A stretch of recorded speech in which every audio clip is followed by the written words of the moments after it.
The Home Affairs Department has failed in its effort to have Serbian fugitive Dobroslav Gavage deported, and ANC Secretary-General Eugene de Blanche says the party's National Executive Committee is going to set up a political school. I'm Richard Brooks. The Home Affairs Department has failed in its effort to have Serbian fugitive Dobroslav Gavage deported, but he could still be extradited back to Serbia to face 3 murder charges there. Gavage has appeared in the Cape Town Magistrates Court in connection with 3 different matters. Vanessa Puna has more. The first case relating to the Department of Home Affairs request for his deportation was taken off the court roll because he has since applied for asylum in South Africa and was granted a temporary permit.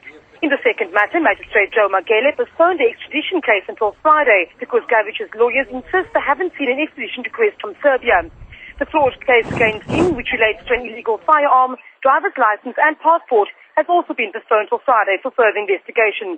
Vanessa Puna, SABC News at the Cape Town Magistrates Court. ANC Secretary-General Eugene de Blanche says the party's National Executive Committee is going to set up a political school and has come up with a model for a building to house it. He says the party has decided that members as well as interested supporters will be given the opportunity to contribute towards the building. Blanche was speaking after the NEC's 4-day meeting outside Pretoria. The process of building the school must be resumed in a phased way. So we're not going to waste for the Rolls-Royce school to be there and then start. We'll build a particular phase that we can afford to build and start doing work in that school. As we continue rolling out the plan, we'll continue holding education sessions in that school.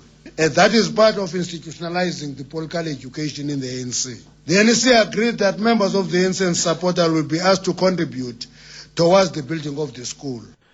The nanny who allegedly snatched a Pretoria child has asked for a ransom of 45,000 rand from the parents via an SMS. Police say the 6-month-old Jonathan Makube was snatched around 5 o'clock this morning. It's alleged the nanny, 21-year-old Lynette Moyle from Zimbabwe, snatched the baby boy while everyone was sleeping.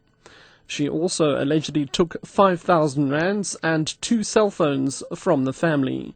The police's Anna-Ree Robinson explains. A young girl was informed that the family did not pay the salary, so the nanny will take the baby as a demand. So last night when they went to bed, they were all here. This morning when they woke up, the nanny and the baby was gone. At this moment, we are trying all that we can to see if we can find this nanny. Apparently she's got family here, and we are sending searching teams out at the moment, so we can try and look at specific places where she might be. The Eugene de Blanche murder trial has been adjourned until tomorrow in the Circuit High Court in Ventersdorp in the northwest. This after the prosecution and the defence wrapped up evidence in the trial within a trial on the admissibility of alleged confessions. The defence wants the so-called confessions and the pointing out at the crime scene to be thrown out, arguing proper procedures were not followed and that the accused were threatened and intimidated. They have also disputed the signatures on the confession, argued that the Child Justice Act was not followed in relation to the minor accused. Farm workers Chris Matlungu and the teenager are charged with murdering the right-wing leader in April 2010.